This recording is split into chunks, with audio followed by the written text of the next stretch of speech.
നമസ്കാരം. ഞാൻ Glarmina, academic counsellor, IGNOU, Cochin. ഇന്നത്തെ നമ്മുടെ class block 5 guidelines for practical.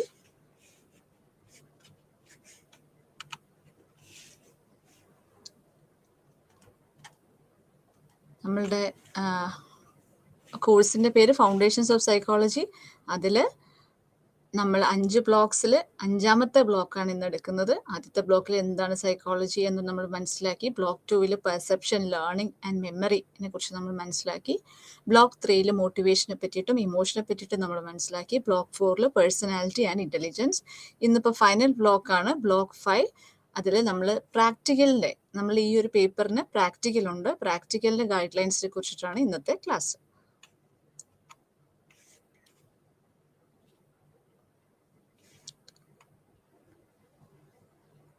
So ഈ BPCC 131 ഫൗണ്ടേഷൻസ് ഓഫ് സൈക്കോളജി നമ്മൾ കംപ്ലീറ്റ് ചെയ്യണമെങ്കിൽ നമ്മൾക്ക് ട്യൂട്ടർ മാർക്ക് ചെയ്തിട്ടുള്ള അസൈൻമെൻ്റ് ഉണ്ട്. അസൈൻമെൻറ്റ് നമ്മൾ എഴുതിയിരിക്കണം.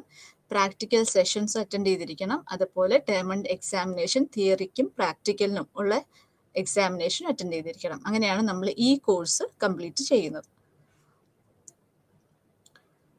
ഓക്കെ, സോ അപ്പോൾ ഈ ലബോറട്ടറി കമ്പോണൻറ്റിന് 2 ക്രെഡിറ്റ് ആണുള്ളത്. അതിൽ നമ്മൾ 2 കാര്യങ്ങളാണ് മനസ്സിലാക്കുന്നത്. ഒന്ന്, എങ്ങനെയാണ് ഒരു ടെസ്റ്റ് അഡ്മിനിസ്റ്റർ ചെയ്യുക എന്നുള്ളതും, അതുപോലെ എക്സ്പെരിമെൻറ്റ്സ് എങ്ങനെയാണ് കണ്ടക്ട് ചെയ്യുക. നമുക്ക് ഒരു കൺട്രോൾഡ് കണ്ടീഷനിൽ, അതായത് ഒരു ലബോറട്ടറി സെറ്റിങ്ങിൽ വെച്ചിട്ട് നമ്മൾ എങ്ങനെയാണ് ഒരു എക്സ്പെരിമെൻറ്റ് കണ്ടക്ട് ചെയ്യുക. ഈ 2 കാര്യങ്ങളാണ് നമ്മൾ ഇന്നത്തെ ഈ ഒരു ക്ലാസ്സിൽ നിന്ന് മനസ്സിലാക്കുന്നത്. അപ്പം ഈ ടെസ്റ്റും അതുപോലെ എക്സ്പെരിമെൻറ്റും നമ്മൾ കണ്ടക്ട് ചെയ്യുന്നത്, അല്ലെങ്കിൽ നമ്മൾ അത് നടത്തുന്നത് ഒരു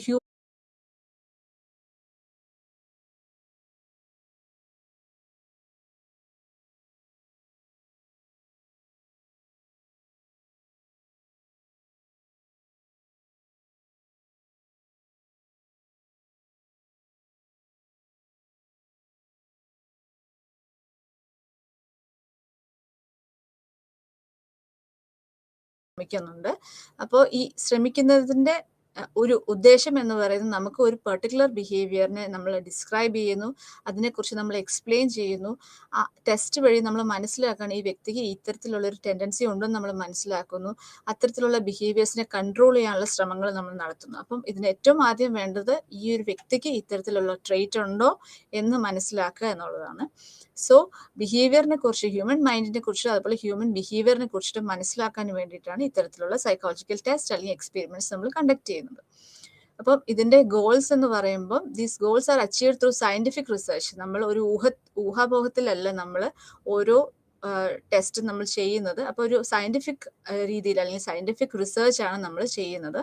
അപ്പം ഈ റിസർച്ചിന്റെ ഫലമായ റിസൾട്ട്സ് നമ്മൾക്ക് റിയൽ ലൈഫ് സെറ്റിങ്ങിൽ ഉപയോഗിക്കാൻ പറ്റുന്ന രീതിയിൽ, നമ്മൾ ലബോറട്ടറി സെറ്റിങ്ങിൽ ചെയ്ത് കിട്ടുന്ന ആ റിസൾട്ട് നമുക്ക് റിയൽ ലൈഫ് സെറ്റിങ്ങിലും ഇത് പോസിബിൾ ആണെന്നുള്ളതാണ് നമ്മൾ മനസ്സിലാക്കേണ്ടത്. സോ സൈക്കോളജിസ്റ്റ് പല രീതിയിൽ മെത്തേഡ്സ് അല്ലെങ്കിൽ പ്രൊസീജിയേഴ്സ് വഴിയാണ് ഈ പറഞ്ഞ ബിഹേവിയറിനെ മനസ്സിലാക്കുന്നത്. അപ്പം ഈ ഒരു ബ്രാഞ്ചിന്, അതായത് ഈ സൈക്കോളജിക്കൽ വേരിയബിൾസ് മനസ്സിലാക്കുക അല്ലെങ്കിൽ അതിനെ മെഷർ ചെയ്യുക എന്നുള്ളൊരു ബ്രാഞ്ചിനെയാണ് നമ്മൾ സൈക്കോമെട്രിക്സ് എന്ന് പറയുന്നത്. ഈ ഒരു പേരിലായിരുന്നു നമ്മൾ ഫസ്റ്റ് ബ്രാഞ്ച് വന്നത്.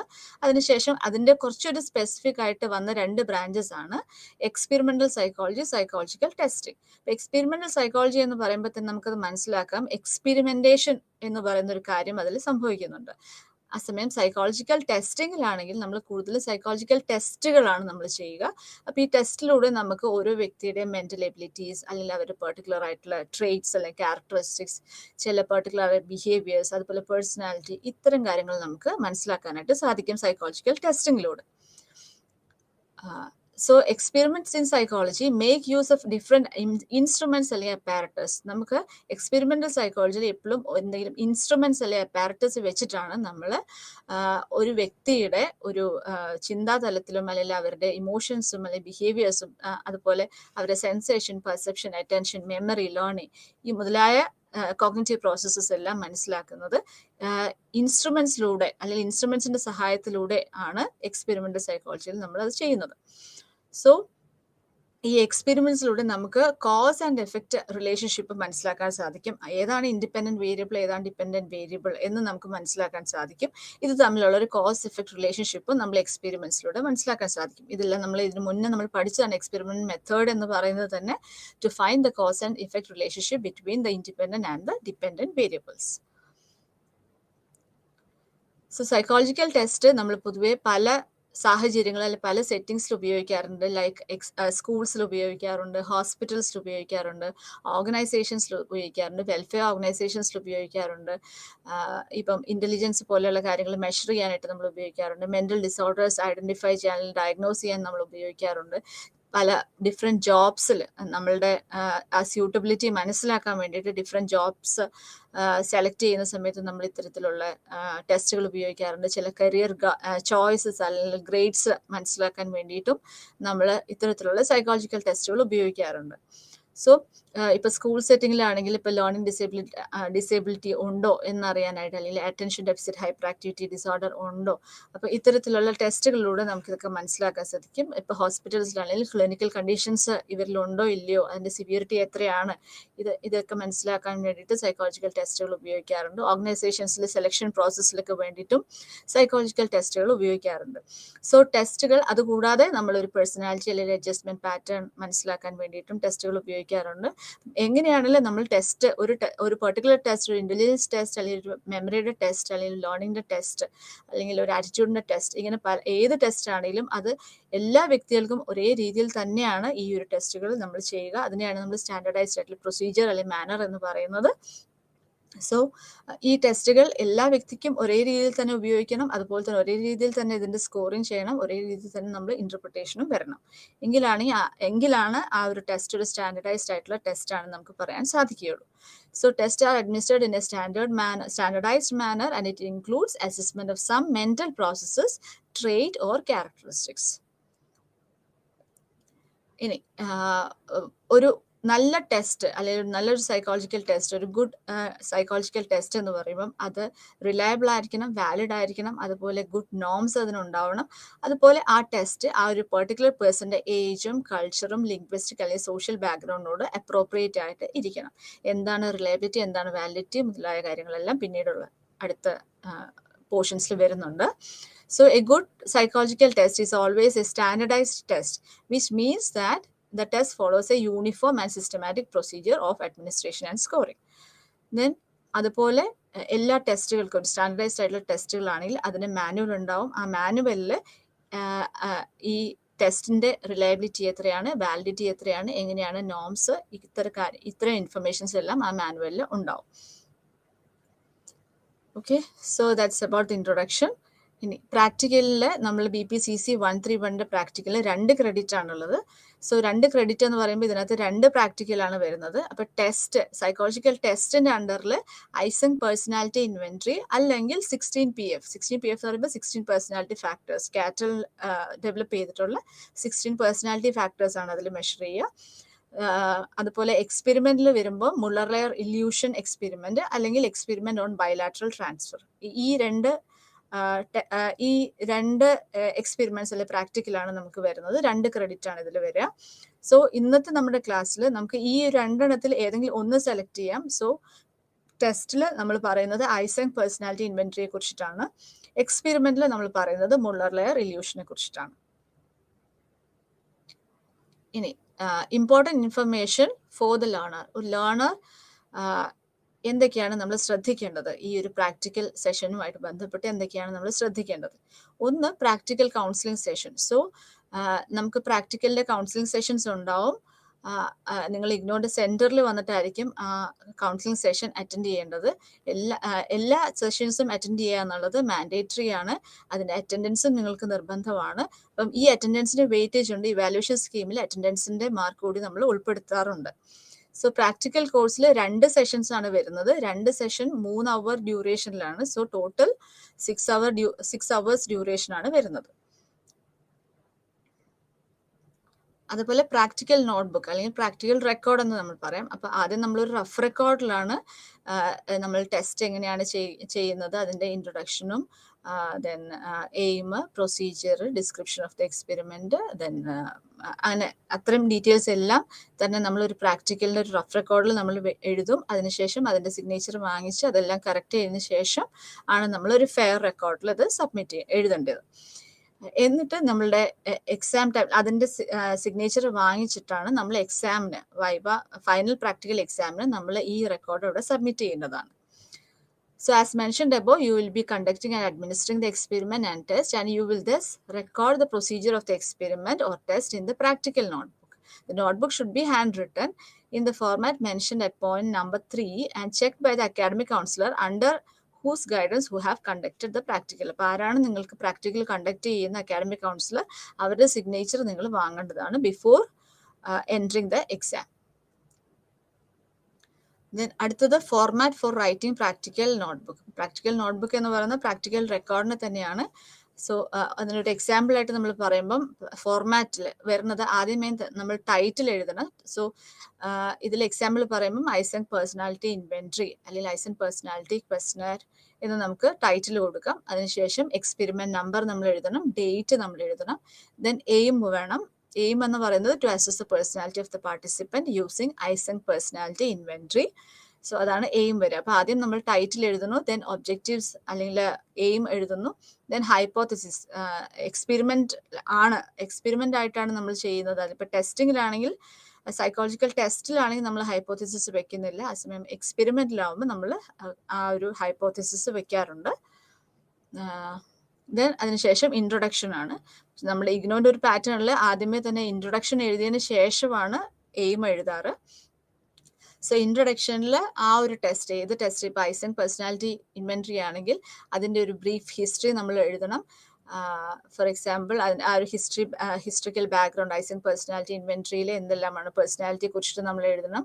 ദെൻ ഡിഫറെൻറ്റ് പേഴ്സണാലിറ്റി തിയറീസിനെ പറ്റിയിട്ട് എഴുതണം. അതിനുശേഷം ഐസൻക് പേഴ്സണാലിറ്റി തിയറിയുമായിട്ട് ബന്ധപ്പെട്ട് ട്രേറ്റ് തിയറി പറ്റിയിട്ട് മെൻഷൻ ചെയ്യണം. ദെൻ ഐസൻക് പേഴ്സണാലിറ്റി ഇൻവെൻട്രിയിൽ നമ്മൾ അസസ് ചെയ്യുന്ന പേഴ്സണാലിറ്റി ട്രേറ്റ്സ് ഏതൊക്കെയാണോ, അല്ലെങ്കിൽ പേഴ്സണാലിറ്റി ഡയമെൻഷൻസ് ഏതൊക്കെയാണോ അതിനെക്കുറിച്ചിട്ട് നമ്മൾ ബ്രീഫായിട്ട് ഇൻട്രൊഡക്ഷനിൽ കൊടുക്കണം. ദെൻ അടുത്തത് ഡിസ്ക്രിപ്ഷൻ ഓഫ് ദ ടെസ്റ്റ് ആണ്. സോ ഈ ഒരു ഡിസ്ക്രിപ്ഷൻ ഓഫ് ദ ടെസ്റ്റിൽ ഐസൻക് പേഴ്സണാലിറ്റി ഇൻവെൻട്രി എന്ന് പറയുന്ന ആ ഒരു ടെസ്റ്റിന്റെ ഡീറ്റെയിൽസ് ആണ് നമ്മൾ കൊടുക്കേണ്ടത്. ഫോർ എക്സാമ്പിൾ, ആരാണ് ഈ ടെസ്റ്റിന്റെ ഓതർ, എന്താണ് basic purpose of the test, എത്ര നമ്പർ ഓഫ് ഐറ്റംസ് ഉണ്ട്, ഐറ്റംസ് എന്ന് ഉദ്ദേശിക്കുന്നത് എത്ര നമ്പർ ഓഫ് ക്വസ്റ്റ്യൻസ് ഉണ്ട് എന്നുള്ളതാണ് ആ നമ്പർ ഓഫ് ഐറ്റംസ് കൊണ്ട് ഉദ്ദേശിക്കുന്നത്.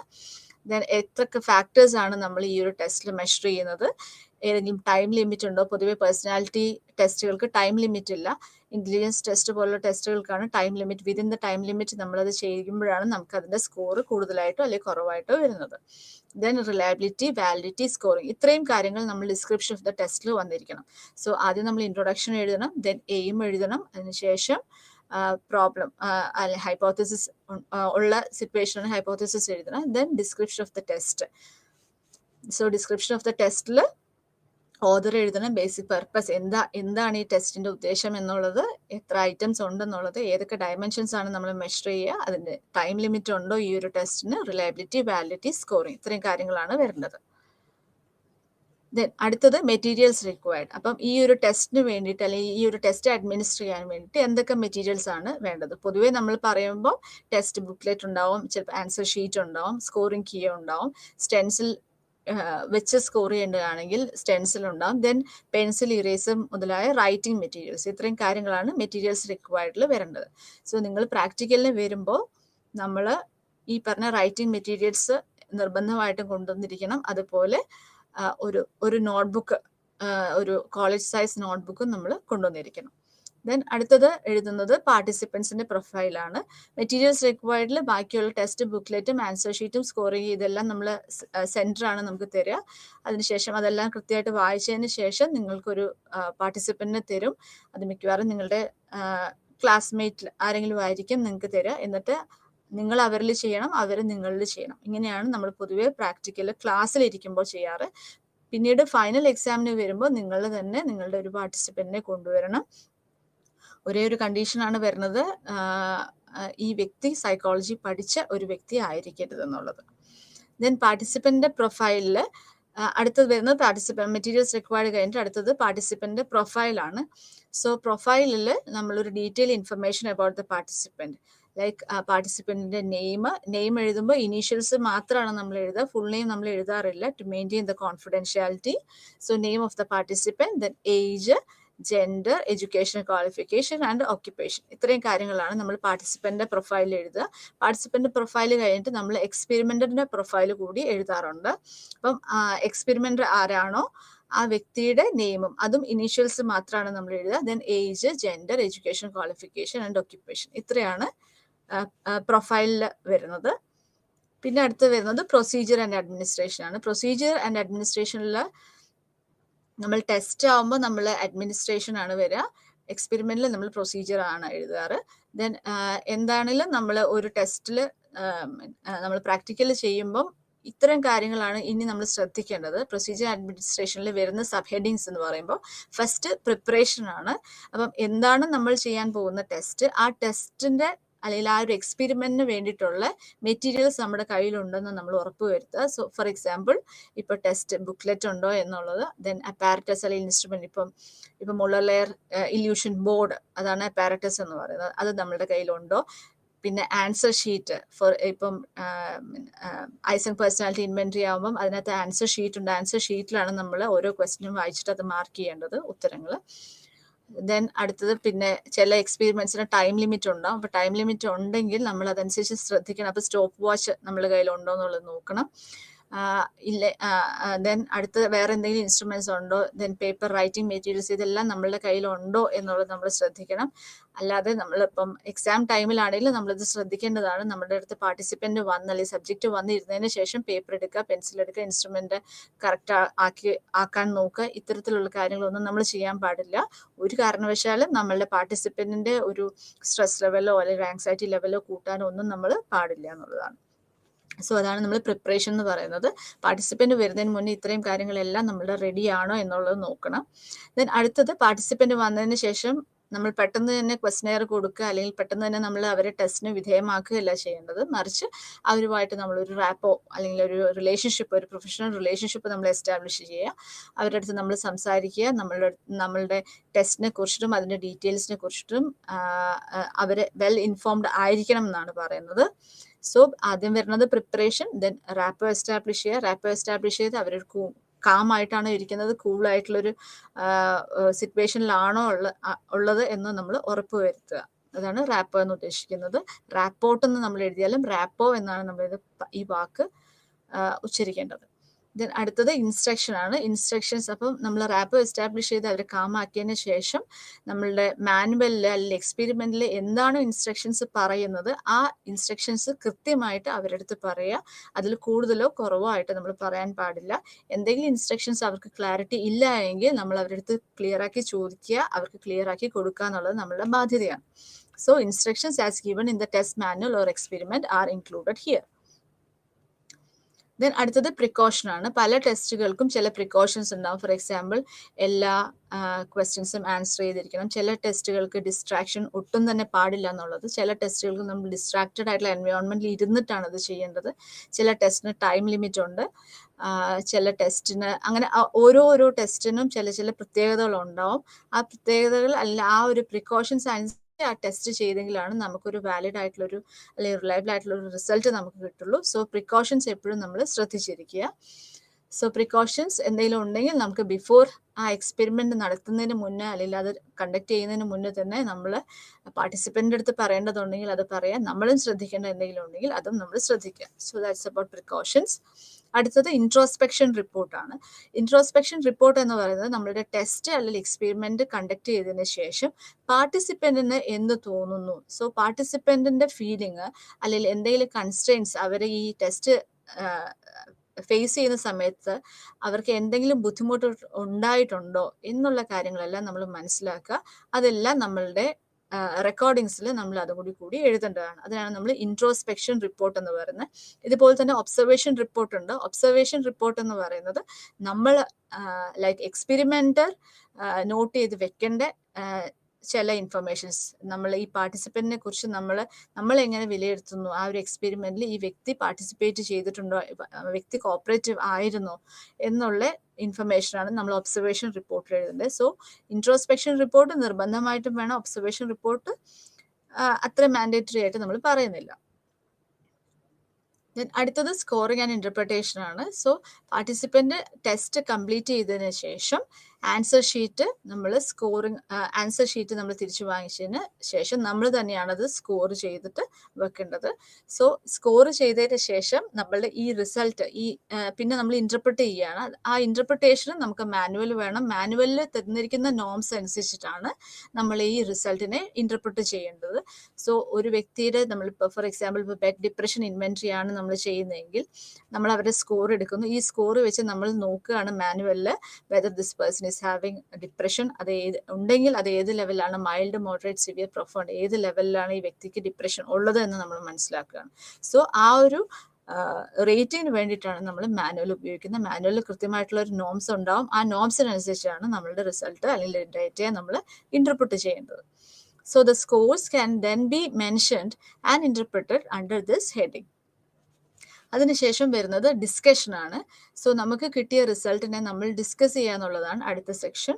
So result, discussion and introduction, ഇതാണ് നിങ്ങൾ സെൽഫായിട്ട് നിങ്ങൾ എഴുതേണ്ടത്. ബാക്കി procedure, administration, then description of the test, ബാക്കി ഡീറ്റെയിൽസ് എല്ലാം നിങ്ങൾക്ക് തരും. ഇൻട്രൊഡക്ഷനും റിസൾട്ടും ഡിസ്കഷനുമാണ് നിങ്ങൾ എഴുതേണ്ടത്. അതിനാണ് നിങ്ങൾക്ക് എക്സാമിനും ഈ പോർഷൻസിൽ നിങ്ങൾ എങ്ങനെ പെർഫോം ചെയ്യുന്നു എന്നുള്ളതാണ് നിങ്ങളുടെ വെയിറ്റേജ് കൂടുതൽ കിട്ടുന്നത്. സോ അടുത്ത ഡിസ്കഷൻ ആണ്. സോ ഡിസ്കഷനിൽ ഈ റിസൾട്ടിനെ നിങ്ങൾ എങ്ങനെയാണ് ഇന്റർപ്രിറ്റ് ചെയ്യുന്നത്, എങ്ങനെയാണ് നമ്മൾ ഡിസ്കസ് ചെയ്യുന്നത് എന്നുള്ളതാണ്. ഫോർ എക്സാമ്പിൾ ഇപ്പം നമുക്ക് കിട്ടുന്നത് ഡിപ്രഷൻ്റെ ഒരു സ്കോർ ആണെങ്കിൽ ഈ സ്കോർ വെച്ചിട്ട് നമ്മൾ ഈ വ്യക്തി ഏതൊരു സ്റ്റേജിലാണ്, ഈ ഒരു സ്റ്റേജിൽ ഇരിക്കുന്ന വ്യക്തിക്ക് എങ്ങനെയൊക്കെ ആയിരിക്കും അവരുടെ സിറ്റുവേഷൻസ്, എന്തൊക്കെയാണ് അവർ പ്രിക്കോഷൻസ് എടുക്കേണ്ടത് ലൈഫിൽ എന്നുള്ള ഡേഞ്ചറസ് ആയിട്ടുള്ള ഒരു സിറ്റുവേഷൻ ഉണ്ടോ, ഇത്തരം കാര്യങ്ങളെല്ലാം നമ്മൾ ഈ ഒരു ഡിസ്കഷനിലാണ് മെൻഷൻ ചെയ്യേണ്ടത്. ഡിസ്കഷൻ എഴുതുമ്പോൾ നമുക്ക് 3 പാരഗ്രാഫിലാണ് എഴുതുക. സോ ഫസ്റ്റ് പാരഗ്രാഫിൽ aim and immediate result of the participant ആണ് വരുന്നത്. ദെൻ സെക്കൻഡ് പാരഗ്രാഫിൽ നമുക്ക് കിട്ടിയ സ്കോഴ്സിനെ ബേസ് ചെയ്തിട്ടാണ് ഡിസ്കഷൻ വരുന്നത്, ഉള്ള ഇൻഫർമേഷൻസ് ആണ് വരുന്നത്. ഫൈനൽ പാരഗ്രാഫിൽ നമ്മൾക്ക് കിട്ടിയ റിസൾട്ട് നമ്മൾ ഗ്രൂപ്പ് നോംസ് വെച്ചിട്ട് അല്ലെങ്കിൽ ഒരു ഗ്രൂപ്പ് നോം വെച്ചിട്ട് ഈ വ്യക്തി ഏതൊരു സിറ്റുവേഷനിലാണ് ഇരിക്കുന്നത് എന്നുള്ളതാണ് നമ്മുടെ ഫൈനൽ പാരഗ്രാഫിൽ വരുന്നത്. ഈ ഫൈനൽ പാരഗ്രാഫ് ഐദർ നമുക്ക് ആ ഗ്രൂപ്പ് നോമിനെ ബേസ് ചെയ്തിട്ടുള്ള ഒരു ഇന്റർപ്രിട്ടേഷൻ കൊടുക്കാം, ഇല്ല എങ്കിൽ ഈ വ്യക്തിയുടെ ഈ റിസൾട്ട് അനുസരിച്ച് what are the suggestions that we can do or we can give for them to control their behaviour. ഇത്രയാണ് നമ്മൾ ഡിസ്കഷനിൽ വരുന്നത്. ദെൻ അതിനുശേഷം കൺക്ലൂഷൻ ആണ്. കൺക്ലൂഷൻ ഒറ്റ സെന്റൻസിലാണ് നമ്മൾ കൺക്ലൂഷൻ എഴുതാറ്. So under this heading you have to conclude the findings. അപ്പം ഈ വ്യക്തിക്ക് ഇന്ന ട്രേറ്റ്സ് ഉണ്ട്. ഫോർ എക്സാമ്പിൾ ഇപ്പോൾ ഐസൻ പേഴ്സണാലിറ്റി ഇൻവെൻട്രി ആണെങ്കിൽ വ്യക്തി ഇത്ര സൈക്കോട്ടിക് ടെൻഡൻസി കാണിക്കുന്നുണ്ട്, ഇത്ര ന്യൂറോട്ടിക് ടെൻഡൻസി കാണിക്കുന്നുണ്ട്, ദെൻ ഇത്ര ഒരു ഇമോഷണൽ ഇൻസ്റ്റെബിലിറ്റി ആണ് കാണിക്കുന്നത് എന്നുള്ള ഇൻഫർമേഷനാണ് നമ്മൾ അങ്ങനെ ഒരു final conclusion in A sentence ആണ് നമ്മൾ കൊടുക്കുന്നത്. ദെൻ ഫൈനലി റെഫറൻസ് ആണ്. റെഫറൻസ് എഴുതുമ്പോൾ നമ്മൾ ശ്രദ്ധിക്കേണ്ടത് APA format, American psychological association APA format അനുസരിച്ചിട്ടാണ് നമ്മൾ ബുക്സിൻ്റെയും വെബ്സൈറ്റിൻ്റെയും മാനുവലിൻ്റെയും ജേർണൽ എല്ലാത്തിൻ്റെയും റെഫറൻസ് നമ്മൾ എഴുതുന്നത് APA ഫോർമാറ്റ്. ഇപ്പോൾ റീസെൻ്റ്ലി നമ്മൾ എടുക്കുന്നത് ഏറ്റവും റീസെൻ്റ് ആയിട്ടുള്ള ഫോർമാറ്റ് 7th എഡിഷൻ ആണ്.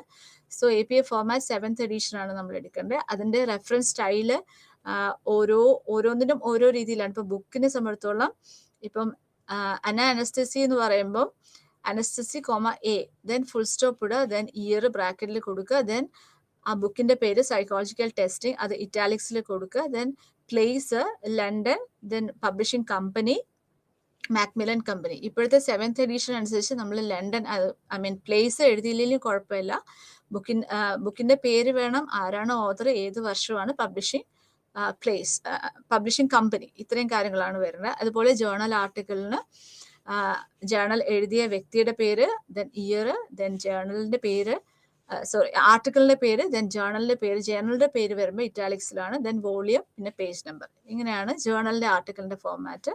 ഈ ഫോർമാറ്റ്സ് എല്ലാം നമുക്ക് നെറ്റിൽ അവൈലബിൾ ആണ്. APA ഫോർമാറ്റ് 7th എഡിഷൻ എന്ന് പറഞ്ഞ് നമ്മൾ ചെക്ക് ചെയ്ത് നോക്കി കഴിഞ്ഞാൽ, സെർച്ച് ചെയ്ത് കഴിഞ്ഞാൽ ഈ എല്ലാ ഫോർമാറ്റും നമുക്ക്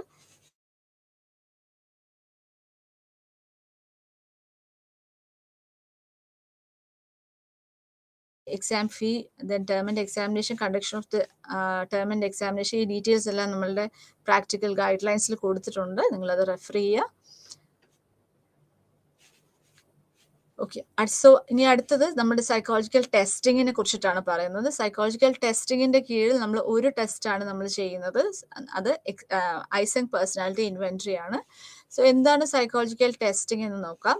സോ സൈക്കോളജിക്കൽ ടെസ്റ്റിംഗ് എന്ന് പറയുമ്പോൾ it's A process of administering, scoring and ഇന്റർപ്രിറ്റിംഗ് psychological test. Psychological ടെസ്റ്റുകൾ അഡ്മിനിസ്റ്റർ ചെയ്യുക ഒരു വ്യക്തിയിൽ, ഒരു ഹ്യൂമൻ പാർട്ടിസിപ്പൻറ്റിൽ അഡ്മിനിസ്റ്റർ ചെയ്തതിന് ശേഷം അതിൻ്റെ റിസൾട്ട് നമ്മൾ സ്കോർ ചെയ്തു, അതിനെ ബേസ് ചെയ്ത് നമ്മൾ ഇന്റർപ്രിറ്റ് ചെയ്യുക. ഇത്രയും ഈ ഒരു ഫുൾ പ്രോസസ്സിനെയാണ് നമ്മൾ സൈക്കോളജിക്കൽ ടെസ്റ്റിംഗ് എന്ന് പറയാം.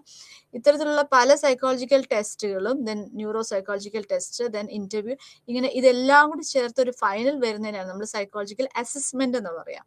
സോ സൈക്കോളജിക്കൽ അസസ്മെന്റിൽ പല ടെസ്റ്റുകളും നമ്മൾ ഉപയോഗിക്കും. ഇതിപ്പോൾ നമ്മൾ സൈക്കോളജിക്കൽ ടെസ്റ്റിംഗ് എന്ന് പറയുന്ന ആ ഒരു പ്രോസസ്സിനെ പറ്റിയിട്ടാണ് പറഞ്ഞത്. സോ സൈക്കോളജിക്കൽ ടെസ്റ്റ് എന്ന് പറയുമ്പോൾ അതൊരു സ്റ്റാൻഡർഡൈസ്ഡ് ആയിട്ടുള്ള ഒരു ഇൻസ്ട്രുമെന്റ് ഉണ്ടാവും. ഇൻസ്ട്രുമെന്റ് ആണ്. ഇൻസ്ട്രുമെന്റ് എന്ന് പറയുമ്പോൾ ഒരു ക്വസ്റ്റനെയർ അല്ലെങ്കിൽ ഒരു ഇൻവെന്ററി അല്ലെങ്കിൽ ഒരു സ്കെയിൽ, ഈ രീതിയിലാണ് ഇൻസ്ട്രുമെന്റിനെ നമ്മൾ മനസ്സിലാക്കേണ്ടത്.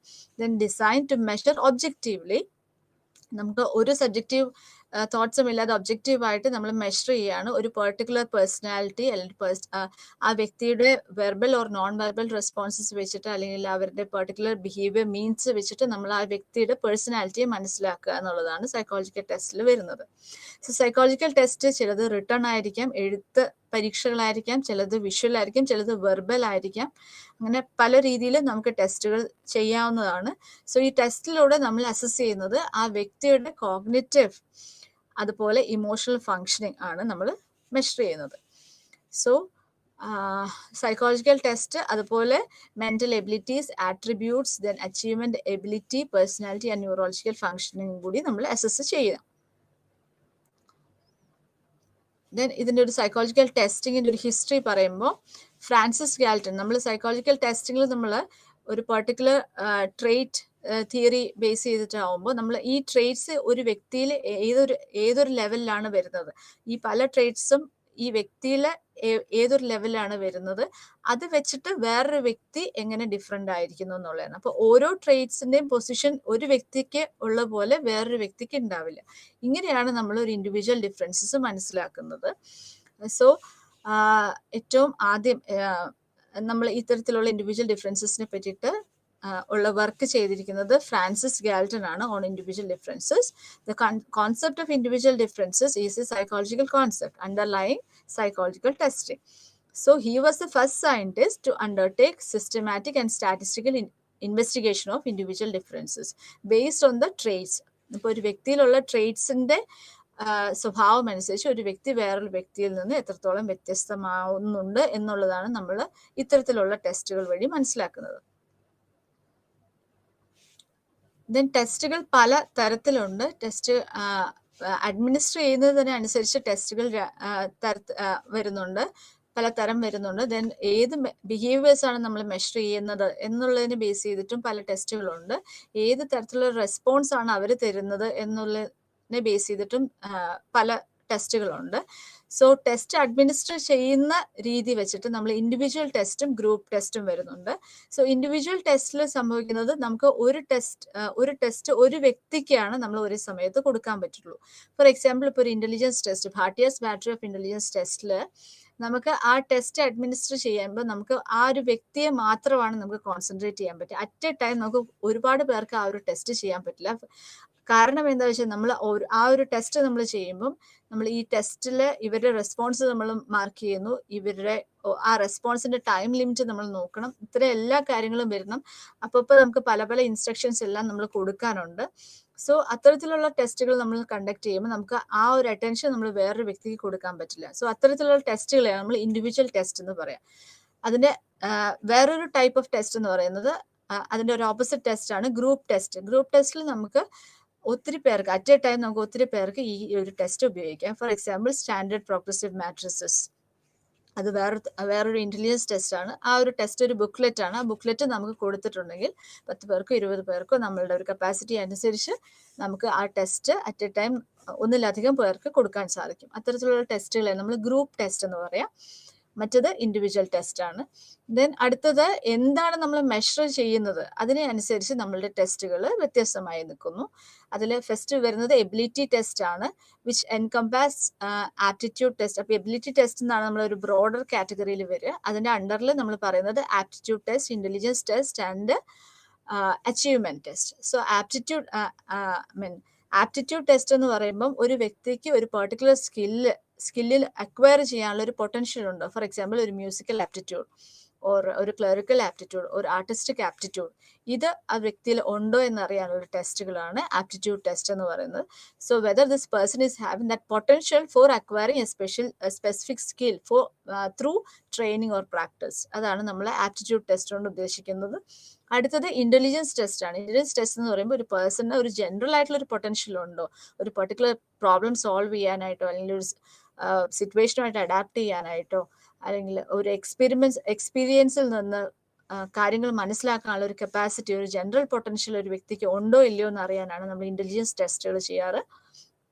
അടുത്തത് അച്ചീവ്മെന്റ് ടെസ്റ്റ് ആണ്. അച്ചീവ്മെന്റ് ടെസ്റ്റ് എന്ന് പറയുമ്പോൾ പ്രീവിയസ് ലേണിംഗ് എത്രത്തോളം എഫക്റ്റീവ് ആയിരുന്നു എന്ന് മനസ്സിലാക്കാനാണ് നമ്മൾ അച്ചീവ്മെന്റ് ടെസ്റ്റ്. ഫോർ എക്സാമ്പിൾ ഇപ്പോൾ സ്കൂൾസിലൊക്കെ നടത്തുന്ന എക്സാമിനേഷൻസ് എല്ലാം അച്ചീവ്മെന്റ് ടെസ്റ്റിലാണ് വരുന്നത്. സോ എബിലിറ്റി ടെസ്റ്റ് എന്നുള്ള ഒരു ബ്രോഡ് കാറ്റഗറിയിൽ അണ്ടറിലാണ് നമ്മളുടെ aptitude test, intelligence test and achievement test വരുന്നത്.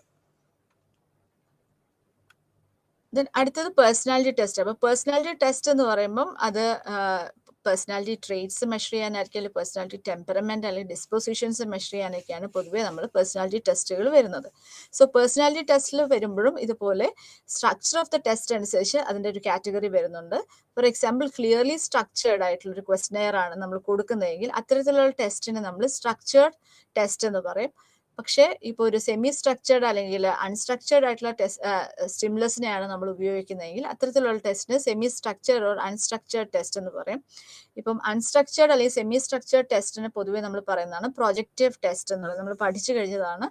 സോ പ്രൊജക്റ്റീവ് ടെസ്റ്റ് എന്ന് പറയുന്നത് അസമയം ഇപ്പോൾ സ്ട്രക്ചേർഡ് ടെസ്റ്റ് എന്ന് പറയുമ്പോൾ ഇപ്പോൾ ഐസൻഗ് പേഴ്സണാലിറ്റി ഇൻവെന്ററി ഒക്കെ നമ്മളൊരു സ്ട്രക്ചേർഡ് ടെസ്റ്റ് പേഴ്സണാലിറ്റി ടെസ്റ്റിന് അണ്ടറിലാണ് വരുന്നത്. ദെൻ സൈക്കോളജിക്കൽ ടെസ്റ്റിങ്ങിൽ പിന്നീട് വരുന്ന ഒരു ടാസ്ക് എന്ന് പറയുന്നത് ടൈം കൺസ്ട്രെയിനിനെ ബേസ് ചെയ്തിട്ടുള്ള ടൈപ്സ് ആണ് വരുന്നത്. ഇപ്പോൾ ടൈം കൺസ്ട്രെയിൻ എന്ന് പറയുമ്പം ചില ടെസ്റ്റുകൾ വളരെ സിമ്പിൾ ആയിട്ടുള്ള ടെസ്റ്റുകളായിരിക്കും, പക്ഷെ ഇത്ര സമയത്തിനുള്ളിൽ ആ ടെസ്റ്റ് ചെയ്ത് തീർക്കണം. അത്തരത്തിലുള്ള ടെസ്റ്റുകൾ നമ്മൾ സ്പീഡ് ടെസ്റ്റ് എന്നാണ് പറയുക. പക്ഷേ അതിന്റെ ഓപ്പോസിറ്റ് ആയിട്ട് വരുന്നത് പവർ ടെസ്റ്റ് ആണ്. പവർ ടെസ്റ്റ് എന്ന് പറയുമ്പോൾ ഒരു ജനറസ് ആയിട്ടുള്ള ഒരു ടൈം ലിമിറ്റ് ഉണ്ടാകും, പക്ഷേ ആ ഐറ്റംസ് അല്ലെങ്കിൽ ക്വസ്റ്റ്യൻസ് കുറച്ച് ഡിഫിക്കൽട്ട് ലെവലിൽ കൂടുതലായിട്ടുള്ള ടെസ്റ്റുകളായിരിക്കും. So speed test and power test time കൺസ്ട്രെയിനെ ബേസ് ചെയ്തിട്ടുള്ള ഒരു ക്ലാസിഫിക്കേഷൻ ആണത്. ദെൻ അടുത്തത് വരുന്നത് നേച്ചർ ഓഫ് ഐറ്റംസ് വെച്ചിട്ടുള്ള ഒരു ക്ലാസിഫിക്കേഷൻ ആണ്. അത് വെർബൽ ടെസ്റ്റ് ആണ് നമ്മൾ ചെയ്യുന്നത്, അതായത് നമ്മൾ വേർഡ്സ് അല്ലെങ്കിൽ റിട്ടേൺ ഓറൽ വേർഡ്സ് വെച്ചിട്ട് ലെറ്റേഴ്സ് അങ്ങനെ ഉപയോഗിക്കുന്ന ടെസ്റ്റുകളാണ് നമ്മൾ വെർബൽ ടെസ്റ്റ് എന്ന് പറയാം. അതിന് ഓപ്പോസിറ്റ് ആയിട്ട് വരുന്നതാണ് നോൺ വെർബൽ ടെസ്റ്റ് അല്ലെങ്കിൽ performance test. For example block design test, then അങ്ങനെയുള്ള ആക്ടിവിറ്റി ബേസ്ഡ് ആയിട്ടുള്ള ടെസ്റ്റാണ് നമ്മൾ പെർഫോമൻസ് ടെസ്റ്റ് എന്ന് പറയുന്നത്. അടുത്തത് ടെസ്റ്റുകൾ ഒബ്ജക്റ്റീവായിട്ടും സബ്ജക്റ്റീവായിട്ടും നമുക്ക് വാല്യൂ ചെയ്യാൻ സാധിക്കും. ഫോർ എക്സാമ്പിൾ ഇപ്പോൾ ഒരു സ്പെസിഫിക് റെസ്പോൺസ്, ഒരു ഒബ്ജക്റ്റീവ് ടെസ്റ്റ് എന്ന് പറയുമ്പോൾ എപ്പോഴും ഒരു സ്പെസിഫിക് റെസ്പോൺസ് ഉണ്ടാവും. For example true or false or yes or no, ഇത്തരത്തിലുള്ള ടെസ്റ്റുകളുടെ ആണ് നമ്മൾ ഒബ്ജക്റ്റീവ് ടെസ്റ്റ് എന്ന് നമ്മൾ പറയാം. അപ്പോൾ ഇതിന്റെ സ്കോറിംഗ് പ്രോസസ്സ് എന്ന് പറയുന്നത് it's free of personal judgement or bias. അതേസമയം സബ്ജക്റ്റീവ് ടെസ്റ്റ് എന്ന് പറയുമ്പം അതിൽ എസ് എ ക്വസ്റ്റ്യൻസ് ആയിരിക്കാം, അല്ലെങ്കിൽ ഇപ്പം ഇൻഗ്ലോട്ട്സ്. ഫോർ ഇപ്പം പ്രൊജക്റ്റ് ടെസ്റ്റിൽ നമ്മളൊരു എക്സാമ്പിൾ പറയുകയാണെങ്കിൽ റോഷാക്ക് ഇൻഗ്ലോട്ട് ടെസ്റ്റ്. സോ അതിൽ നമ്മൾ അതിന്റെ റെസ്പോൺസ് എന്ന് പറയുന്നത് വൈഡ് ആയിട്ടുള്ള റെസ്പോൺസസ് നമ്മൾ കൊടുക്കും. അപ്പം ആ ഒരു ടെസ്റ്റ് ഇന്റർപ്രിറ്റ് ചെയ്യാന്ന് പറയുമ്പോൾ ഒരു സബ്ജക്റ്റീവ് ബയസിനുള്ള ഒരു പോസിബിലിറ്റി അല്ലെങ്കിൽ പേഴ്സണൽ ജഡ്ജ്മെന്റിനുള്ള ഒരു പോസിബിലിറ്റി അതിനകത്ത് വരുന്നുണ്ട്.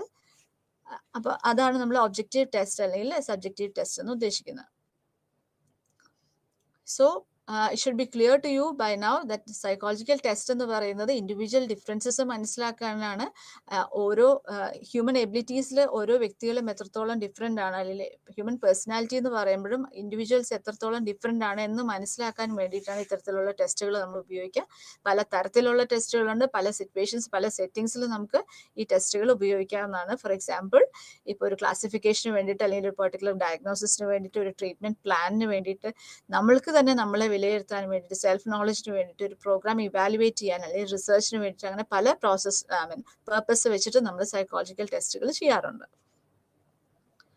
ദെൻ അടുത്തത് വരുന്നത് basic principles of psychological testing ആണ്. സൈക്കോളജിക്കൽ ടെസ്റ്റ് ഒരു സ്റ്റാൻഡർഡൈസ്ഡ് ആയിട്ടുള്ള ഒരു ടെസ്റ്റ് ആണെന്ന് നമ്മൾ പറയുമ്പോൾ ഇനി നമ്മൾ പറയുന്ന പ്രിൻസിപ്പിൾസ് അത് ഹോൾഡ് ചെയ്യുന്നുണ്ടോ എന്നുള്ളത് നമ്മൾ ശ്രദ്ധിക്കുക. അതിൽ ഫസ്റ്റ് വരുന്നത് റിലയബിലിറ്റി ആണ്. റിലയബിലിറ്റി എന്ന് ഉദ്ദേശിക്കുന്നത് കൺസിസ്റ്റന്റ് ആയിട്ട് റിസൾട്ട് കിട്ടുന്നുണ്ടോ എന്നുള്ളതാണ്.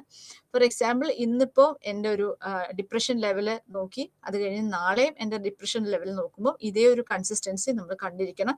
ഇന്ന് എൻ്റെ ഇന്റലിജൻസ് അളന്ന് കഴിഞ്ഞ് കിട്ടുന്ന എൻ്റെ ഒരു സ്കോറും നാളെ നോക്കുമ്പോൾ, അല്ലെങ്കിൽ 2 ദിവസം കഴിഞ്ഞ് നമ്മൾ നോക്കുമ്പോൾ ഇതേ സെയിം ഒരു കൺസിസ്റ്റന്റ് ആയിട്ടുള്ള, ഒരു നിയർലി കൺസിസ്റ്റന്റ് ആയിട്ടുള്ള ഒരു റിസൾട്ട് എനിക്ക് കിട്ടിയിരിക്കുന്നത്. അങ്ങനെയുള്ള ടെസ്റ്റുകളാണ് നമ്മളൊരു റിലയബിൾ ടെസ്റ്റ് എന്ന് പറയാം. അതുപോലെ ഇന്ന് എൻ്റെ അടുത്ത് ഒരു ടെസ്റ്റ് അഡ്മിനിസ്റ്റർ ചെയ്യുന്ന ഒരു വ്യക്തി, നാളെ വേറൊരു വ്യക്തിയാണ് ആ ടെസ്റ്റ് അഡ്മിനിസ്റ്റർ ചെയ്യുമെങ്കിലും ഇതേ സെയിം റിസൾട്ട് കിട്ടുന്നത്. അതിനാണ് നമ്മൾ ഇന്റർ റേറ്റഡ് റിലയബിലിറ്റി എന്ന് പറയുന്നത്. സോ റിലയബിലിറ്റി എന്ന് പറയുമ്പോൾ നമ്മൾ ഈ വാക്ക് ഓർത്ത് വെക്കുക, കൺസിസ്റ്റൻസി എന്നാണ്. So it is the ability to yield consistent results even if different persons administer and score test. And അപ്പം അതായത് നമ്മളൊരു മെഷർമെന്റ് എറർ ഇല്ല എന്നുള്ളതാണ് നമ്മൾ ഇത്തരത്തിലുള്ള റിലയബിലിറ്റി കൊണ്ട് ഉദ്ദേശിക്കുന്നത്. സോ റിലയബിലിറ്റി അതിന്റെ കോഎഫിഷ്യന്റ് എന്ന് പറഞ്ഞാൽ കോറിലേഷൻ കോഎഫിഷ്യന്റ് ആണ് +1 to -1. ഇതാണ് ആ കോറിലേഷന്റെ റേഞ്ച് വരുന്നത്. സോ സ്ട്രെങ്ത് ഓഫ് അസോസിയേഷൻ അല്ലെങ്കിൽ സിമിലാരിറ്റി, 2 സെറ്റ് ഓഫ് സ്കോർസ് തമ്മിൽ, അതായത് ഒരു പേഴ്സണിൽ ചെയ്തിട്ടുള്ള 2 സെറ്റ് ഓഫ് സ്കോർസ് തമ്മിൽ സിമിലാരിറ്റി ഉണ്ടോ അസോസിയേഷൻ ഉണ്ടോ, ഇതിന്റെ സ്ട്രെങ്ത് ആണ് നമ്മൾ ഈ കോറിലേഷൻ കോഎഫിഷ്യന്റ് ഉദ്ദേശിക്കുന്നത്. ഇപ്പൊ +1 വരുന്നതാണ് മാക്സിമം കോറിലേഷൻ ഉണ്ടെന്ന് നമ്മൾ മനസ്സിലാക്കേണ്ടത്. ഓക്കെ, സോ ഡിഫറെന്റ് വേസ്, അപ്പം നമുക്ക് പല രീതിയിലും റിലയബിലിറ്റി അസസ് ചെയ്യാം. For example, item total correlation test, retest, split half, അതായത് ഒരു പെർട്ടിക്കുലർ ടെസ്റ്റിനെ നമ്മൾ സ്പ്ലിറ്റ് ചെയ്തിട്ട് 2 പോർഷൻസ് ആക്കി നമ്മൾ ചെയ്തിട്ട് ഇതേ സെയിം തന്നെ റിസൾട്ട് വരുന്നുണ്ടോ എന്നുള്ളത് നോക്കുക. അങ്ങനെ പല രീതിയിലും നമുക്ക് റിലയബിലിറ്റി അസസ് ചെയ്യാവുന്നതാണ്. ഇന്റർ റേറ്റഡ് റിലയബിലിറ്റി എന്ന് പറയുന്നത് 2 വ്യക്തികൾ റേറ്റ് ചെയ്യുക, എന്നിട്ട് ഈ സെയിം തന്നെ റിസൾട്ട് കിട്ടുന്നുണ്ടോ എന്നുള്ളത് നോക്കുക. ദെൻ ഡിഫറെന്റ് സ്റ്റാറ്റിസ്റ്റിക്കൽ മെത്തേഡ്സിലൂടെ നമുക്ക് റിലയബിലിറ്റി അസസ് ചെയ്യാം. For example, Cronbach alpha, Kuder Richardson, Pearson correlation. പൊതുവെ നമ്മൾ യൂസ് ചെയ്യാറുള്ളത് പിയേഴ്സൺ കോറിലേഷൻ ആണ് കൂടുതലായിട്ട് യൂസ് ചെയ്യാറുള്ളത് ടു അസസ് ദ റിലയബിലിറ്റി. അടുത്തത് വാലിഡിറ്റി ആണ്. വാലിഡിറ്റി എന്ന് ഉദ്ദേശിക്കുന്നത് ഈ ഒരു ടെസ്റ്റ് ഇത് തന്നെയാണോ മെഷർ ചെയ്യുന്നത്. ഫോർ എക്സാമ്പിൾ, ഇന്റലിജൻസ് ടെസ്റ്റ് എന്ന് പറയുമ്പോൾ അത് ഇന്റലിജൻസ് തന്നെയാണോ മെഷർ ചെയ്യുന്നത് അതോ ആപ്റ്റിറ്റ്യൂഡ് ആണോ മെഷർ ചെയ്യുന്നത് എന്നുള്ളതാണ് വാലിഡിറ്റി കൊണ്ട് ഉദ്ദേശിക്കുന്നത്. സോ വാലിഡിറ്റി എന്ന് പറയുമ്പോൾ whether that test measures what it intends to or suppose to measure. So അത്തരത്തിലുള്ള ഒരു ഇൻഫർമേഷൻ ആണ് നമ്മൾ വാലിഡിറ്റി എന്ന് പറയുന്ന ആ ഒരു ആസ്പെക്റ്റിൽ നിന്ന് മനസ്സിലാക്കേണ്ടത്. സോ വാലിഡിറ്റിയിൽ നമുക്ക് പല രീതിയിൽ നമുക്ക് വാലിഡിറ്റി മെഷർ ചെയ്യാം. For example, content validity, criterion related validity, construct validity. So ഈ ഒരു ടെസ്റ്റ് വാലിഡ് ആണോ എന്ന് അറിയാൻ ഇതുപോലെ തന്നെ, ഫോർ എക്സാമ്പിൾ, ഇപ്പൊ ഇന്റലിജൻസ് ടെസ്റ്റ് ചെയ്ത് നമുക്കൊരു സ്കോർ കിട്ടി, നമ്മൾ വേറെ ഇന്റലിജൻസ് ടെസ്റ്റ് ചെയ്ത് കഴിയുമ്പോൾ നമുക്ക് ഏകദേശം ഇതിനോട് സിമിലർ ആയിട്ടുള്ള ഒരു സ്കോർ ആണെങ്കിൽ നമുക്ക് പറയാം ഈ ഒരു ടെസ്റ്റ് ഒരു വാലിഡ് ടെസ്റ്റ് ആണെന്ന് നമുക്ക് പറയാം. അതുപോലെ ഈ ടെസ്റ്റ് നമ്മൾ നോക്കുമ്പോൾ തന്നെ ഇതിൽ വരുന്ന ക്വസ്റ്റ്യൻസ് ഇന്റലിജൻസ് തന്നെയാണോ മെഷർ ചെയ്യുന്നത്, ഇന്റലിജൻസ് ടെസ്റ്റ് നമ്മൾ നോക്കുമ്പോൾ ഇതേ ഇന്റലിജൻസ് തന്നെയാണോ മെഷർ ചെയ്യുന്നത് എന്നുള്ളതാണ് നമ്മൾ ഫേസ് വാലിഡിറ്റി കൊണ്ട് ഉദ്ദേശിക്കുന്നത്. ദെൻ ഇതിൽ വരുന്ന കണ്ടന്റ്സ് വെച്ചിട്ട് നമ്മൾ നോക്കുമ്പോൾ കണ്ടന്റ് വാലിഡിറ്റി വരുന്നു. ദെൻ കൺസ്ട്രക്ട്, ഇതിൽ വരുന്ന സൈക്കോളജിക്കൽ കൺസ്ട്രക്ട്സ് ഇത് തന്നെയാണോ മെഷർ ചെയ്യുന്നത് എന്നുള്ളത്. സോ അതാണ് കൺസ്ട്രക്ട് വാലിഡിറ്റി. ഇങ്ങനെ പല രീതിയിലും വാലിഡിറ്റി നമുക്ക് മെഷർ ചെയ്യാവുന്നതാണ്. So reliability, validity. അടുത്തത് നോംസ് ആണ്. നോംസ് എന്ന് ഉദ്ദേശിക്കുന്നത് നമ്മൾക്ക് കിട്ടുന്ന ഒരു സ്കോർ നമ്മൾ എപ്പോഴും കമ്പയർ ചെയ്യാണ്. ആ മറ്റുള്ള ഒരു ലാർജർ ഗ്രൂപ്പ് ഓഫ് പീപ്പിൾ നമ്മൾ ഈ ഒരു ടെസ്റ്റ് ചെയ്യുന്നു, എന്നിട്ട് അത് വെച്ച് അതിലെ ഒരു ആവറേജ് വെച്ചിട്ട് നമ്മളുടെ ഒരു റിസൾട്ട് വെച്ച് നമ്മൾ കമ്പയർ ചെയ്യാണ് ചെയ്യുന്നത്. അതിനെയാണ് നമ്മൾ നോം എന്ന് പറയുന്നത്. So the average test score within A large group of people where the performance of one individual can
അപ്പോൾ ഒരു എക്സാമിനിയുടെ ഒരു ഡിസബിലിറ്റീസ് എന്തെങ്കിലും ഉണ്ടോ എന്നുള്ളതിനെ കുറിച്ച് നമ്മൾ എപ്പോഴും ബോധവാന്മാരായിരിക്കണം.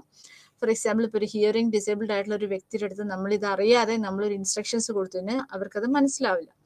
സോ അപ്പം സെൻസിറ്റീവ് ആയിരിക്കുക, എക്സാമിനിയുടെ ഡിസബിലിറ്റീസിനെ കുറിച്ചിട്ട് വളരെയധികം സെൻസിറ്റീവ് ആയിരിക്കണം ഒരു എക്സ്പെരിമെന്റ് അല്ലെങ്കിൽ ഒരു എക്സാമിനർ എന്നുള്ളതാണ് ഫസ്റ്റ് വരുന്നത്. സോ അപ്പം അൺറെക്കഗ്നൈസ്ഡ് ആയിട്ടുള്ള എന്തെങ്കിലും ഡിസബിലിറ്റീസ് ഉണ്ടെങ്കിൽ ഇന്റർപ്രിട്ടേഷനിൽ സീരിയസ് ആയിട്ടുള്ള എറർ സംഭവിക്കുന്നുള്ളതാണ്.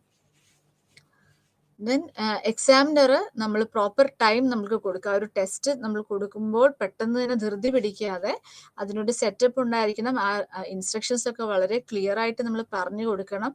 ആ ഒരു എക്സാമിനിക്ക് ഒരു ആക്ച്വൽ ടെസ്റ്റ് എങ്ങനെയാണ് ഫേസ് ചെയ്യുന്നതെന്നുള്ള കാര്യങ്ങളെല്ലാം കൃത്യമായിട്ട് നമ്മൾ പറഞ്ഞിരിക്കണം എന്നുള്ളതാണ്. ദെൻ ഇൻസ്ട്രക്ഷൻസ് വളരെ ക്ലിയർ, അതുപോലെ ലൗഡ് വോയിസിൽ നമ്മൾ കൊടുക്കുക. പിന്നെ ഫിസിക്കൽ കണ്ടീഷൻസ് നമ്മൾ ഒരു ടെസ്റ്റിന് വിധേയമാക്കുന്ന സമയത്ത് ആ ടെസ്റ്റിംഗ് റൂം അത് വെൽ ലൈറ്റഡ് ആണോ, ഇല്യൂമിനേഷൻ ഉണ്ടോ, ടെമ്പറേച്ചർ എങ്ങനെയാണ്, ഹ്യൂമിഡിറ്റി എങ്ങനെയാണ്, ഈ കാര്യങ്ങളെല്ലാം ശ്രദ്ധിക്കുക. ദെൻ പ്ലസന്റ് ആയിട്ടുള്ളൊരു അറ്റ്മോസ്ഫിയർ ആണോ, ക്വയറ്റ് ആയിട്ടുള്ളൊരു അറ്റ്മോസ്ഫിയർ ആണോ, ഇപ്പം ആൻസർ ഷീറ്റ്സ് വെച്ച് ഫില്ല് ചെയ്യേണ്ട ഒരു എക്സ്പെരിമെന്റ് ആണെന്നുണ്ടെങ്കിൽ റൈറ്റിംഗ് ഡെസ്ക് ഉണ്ടോ, പ്രോപ്പർ ആയിട്ടുള്ള നെസസറി ആയിട്ടുള്ള റൈറ്റിംഗ് മെറ്റീരിയൽസ് അവർക്ക് കൊടുക്കുന്നുണ്ടോ, ഇത്രയും കാര്യങ്ങളെല്ലാം നമ്മൾ ശ്രദ്ധിക്കുക. അതാണ് ഫിസിക്കൽ കണ്ടീഷൻസിൽ വരിക. ദെൻ അടുത്തത് നമ്മൾ നേരത്തെ പറയുന്നത് റാപ്പോ എസ്റ്റാബ്ലിഷ് ചെയ്യുന്ന കാര്യം. സോ റാപ്പോ എസ്റ്റാബ്ലിഷ് ചെയ്യുക എന്നുള്ളതാണ് ഫസ്റ്റ് സ്റ്റെപ്പ്. അവരുമായിട്ടുള്ള ഒരു പ്രോപ്പർ റിലേഷൻഷിപ്പ്, ഒരു കമ്മ്യൂണിക്കേഷൻ ഉണ്ടാക്കി എടുക്കുക എന്നുള്ളതാണ് റാപ്പോ എസ്റ്റാബ്ലിഷ് ചെയ്യുന്നുണ്ടോ ഉദ്ദേശിക്കുന്നത്. ദെൻ സ്കോറിങ്ങിൽ നമ്മൾ നേരത്തെ പറഞ്ഞ പോലെ ടെസ്റ്റ് മാനുവലിൽ ഫോളോ ചെയ്യേണ്ട അതേ പ്രൊസീജിയേഴ്സ് ആണ് നമ്മൾ സ്കോറിങ്ങിൽ നമ്മൾ ഫോളോ ചെയ്യേണ്ട. നമ്മളുടേതായ ഒരു ചേഞ്ചസ് അല്ലെങ്കിൽ ഒരു മാറ്റങ്ങൾ നമ്മൾ അതിനകത്ത് വരുത്താൻ പാടില്ല. സ്കോറിങ് ന്യൂമറിക്കൽ അല്ല എങ്കിൽ ഇന്റർപ്രിട്ടേഷന് എല്ലാത്തിലും നമ്മൾ ആ ഒരു ടെസ്റ്റ് മാനുവലിൽ എന്താണ് ഗൈഡ് ലൈൻസ് തന്നിരിക്കുന്നത് അതനുസരിച്ച് തന്നെയാണ് നമ്മൾ ചെയ്യേണ്ടത്. ദെൻ സൈക്കോളജിക്കൽ ടെസ്റ്റ് അപ്പോൾ ഒരു സ്റ്റാൻഡർഡൈസ്ഡ് ഇൻസ്ട്രുമെന്റ് ആണെന്ന് നമ്മൾ പറയണമെങ്കിൽ ഈ പറഞ്ഞ വെൽ ഡിഫൈൻഡ് ആയിട്ടുള്ള ഒരു പ്രൊസീജിയർ ഉണ്ടായിരിക്കണം. ഐറ്റംസ് എല്ലാം റിലയബിൾ ആയിരിക്കണം, വാലിഡ് ആയിരിക്കണം. ടെസ്റ്റ് എപ്പോഴും ആ സ്റ്റാൻഡർഡൈസ്ഡ് ആയിട്ടുള്ള നോംസ് ഫോളോ ചെയ്യുന്നുണ്ടോ എന്നുള്ളത് നമ്മൾ ശ്രദ്ധിക്കണം. ദെൻ ഒരു ടെസ്റ്റിൽ ഒരു ക്വാളിഫൈഡ് ആയിട്ടുള്ള ഒരു ടെസ്റ്റ് നടത്തണം എന്ന് പറയുമ്പോൾ ആ ഒരു ടെക്നിക്കൽ അല്ലെങ്കിൽ തിയററ്റിക്കൽ നോളജ് നമുക്ക് ഉണ്ടാവണം. എങ്ങനെയാണ് അത് അപ്ലൈ ചെയ്യേണ്ടതെന്നുള്ളത് നമുക്കൊരു ബോധം ഉണ്ടായിരിക്കണം. അതുപോലെ നല്ല ഒരു observation skill, listening skill, then ഒരു feel and then say something as less as possible. So ഒരു എംപത്തറ്റിക് ലിസണിങ്, കമ്മ്യൂണിക്കേഷൻ, ഒബ്സർവേഷൻ ഇതെല്ലാം ഒരു skill that is necessary for ഒരു എക്സ്പെരിമെന്റർ. ദെൻ അടുത്തത് എത്തിക്കൽ പ്രിൻസിപ്പിൾസ് ആണ്. Right to safety, right to respectful treatment, right to confidentiality, right to be informed. ഇതെല്ലാം നമ്മൾ ശ്രദ്ധിക്കണം. അപ്പോൾ അവരുടെ സേഫ്റ്റി, പാർട്ടിസിപ്പന്റിന്റെ സേഫ്റ്റി നമ്മൾ ശ്രദ്ധിക്കുക. പാർട്ടിസിപ്പന്റ് നമുക്കൊരു റെസ്പെക്ട് കൊടുത്തിരിക്കണം. അവരുടെ പേര് നമ്മൾ എഴുതുന്നില്ല, ഞാൻ പറഞ്ഞിരുന്നു ഇനിഷ്യൽസ് മാത്രമാണ് നമ്മൾ എഴുതുന്നത്. സോ ആ ഒരു കോൺഫിഡൻഷ്യാലിറ്റി നമ്മൾ മെയിൻറ്റെയിൻ ചെയ്തിരിക്കണം. അവരുടെ അടുത്ത് നമ്മൾ ഏത് ടെസ്റ്റാണോ ചെയ്യുന്നത് ആ ടെസ്റ്റിനെ പറ്റിയിട്ടുള്ള ഡീറ്റെയിൽസ്, ഇതെന്താണ് നമ്മൾ മെഷർ ചെയ്യുന്നത്, ഇതിനെ കുറിച്ചിട്ടുള്ള എല്ലാ ഇൻഫർമേഷൻസ് നമ്മൾ കൊടുത്തിട്ട് ഒടുവിൽ നമ്മൾ അവരുടെ ഒരു ഇൻഫോംഡ് കൺസെന്റ് നമ്മൾ വാങ്ങിച്ചിരിക്കണം എന്നുള്ളതാണ്. ഇത്രയാണ് നമ്മൾ എത്തിക്കൽ പ്രിൻസിപ്പിൾസിൽ വരുന്നത്. സോ ഇനിയിപ്പോൾ നമുക്ക് സൈക്കോളജിക്കൽ ടെസ്റ്റിലേക്ക് വരാം. സോ ആദ്യം നമ്മൾ ചെയ്യുന്നത് ഐസെങ്ക് പേഴ്സണാലിറ്റി ഇൻവെന്ററി എന്ന് പറയുന്ന ടെസ്റ്റ് ആണ്. സോ ഇതിൽ നമ്മൾ പേഴ്സണാലിറ്റി എക്സ്ട്രോവേർഷൻ, ഇൻട്രോവേർഷൻ, നമുക്കറിയാം പേഴ്സണാലിറ്റി ട്രേറ്റ് തിയറി ബേസ് ചെയ്തിട്ടാണ് നമ്മളുടെ ഐസെങ്ക് പേഴ്സണാലിറ്റി ഇൻവെന്ററി വരുന്നത്. സോ നമ്മൾ ഇതിന്റെ ഫോർമാറ്റ് എന്ന് പറയുമ്പം ആദ്യം നമ്മൾ ടൈറ്റിൽ എഴുതണം. ഐസെങ്ക് പേഴ്സണാലിറ്റി ഇൻവെന്ററി നമ്മൾ ടൈറ്റിൽ എഴുതുക. ദെൻ എക്സ്പെരിമെന്റ് നമ്പർ നമ്മൾ ഇടണം. ദെൻ ഡേറ്റ് ഇട്ടിരിക്കണം. അതിനുശേഷം നമ്മൾ ഇൻട്രൊഡക്ഷൻ ആണ് എഴുതുക. ഇൻട്രൊഡക്ഷനിൽ എന്താണ് പേഴ്സണാലിറ്റി നമ്മൾ എഴുതുക.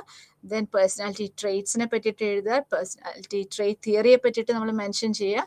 അതിനുശേഷം എന്താണ് ഇൻട്രോവേർഷൻ, എക്സ്ട്രോവേർഷൻ. സോ ഇൻട്രോവേർഷൻ എന്ന് പറയുമ്പോൾ ബേസിക് ഓറിയന്റേഷൻ ഇൻവേർഡ് ആണ്. എക്സ്ട്രോവേർഷൻ എന്ന് പറയുമ്പോൾ ബേസിക് ഓറിയന്റേഷൻ ഔട്ട്വേർഡ് അല്ലെങ്കിൽ ടുവേർഡ്സ് എക്സ്റ്റേണൽ വേൾഡ് ആണ്. ദെൻ അടുത്തത് നമ്മൾ മെഷർ ചെയ്യുന്ന ട്രേറ്റ് എന്ന് പറയുന്നത് ന്യൂറോട്ടിസിസം ആണ്. അതായത് ഒരു സ്റ്റെബിലിറ്റി ഉണ്ടോ, ഇൻസ്റ്റെബിലിറ്റി ആണോ, അതോ ഫോർ എക്സാമ്പിൾ ഇപ്പൊ ആ ഒരു ഡയമെൻഷൻ ഓഫ് ഇമോഷണാലിറ്റി ആണ് നമ്മൾ ന്യൂറോട്ടിസിസത്തിലൂടെ മനസ്സിലാക്കുന്നത്.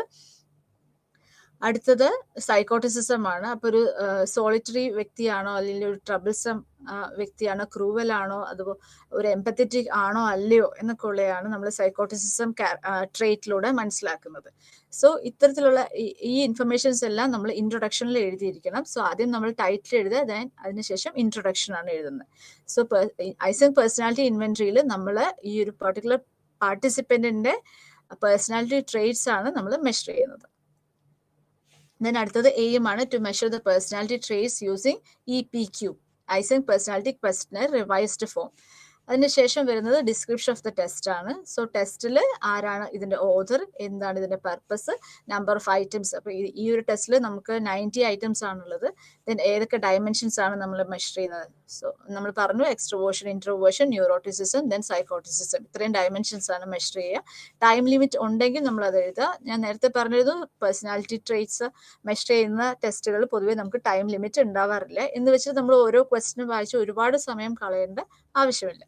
ദെൻ റിലയബിലിറ്റി എത്രയാണ്, വാലിഡിറ്റി എത്രയാണ്, ദെൻ ഇതിന്റെ സ്കോറിംഗ് പ്രൊസീജിയർ, ഇത്രയാണ് നമ്മൾ ഡിസ്ക്രിപ്ഷൻ ഓഫ് ദ ടെസ്റ്റിൽ വരേണ്ടത്.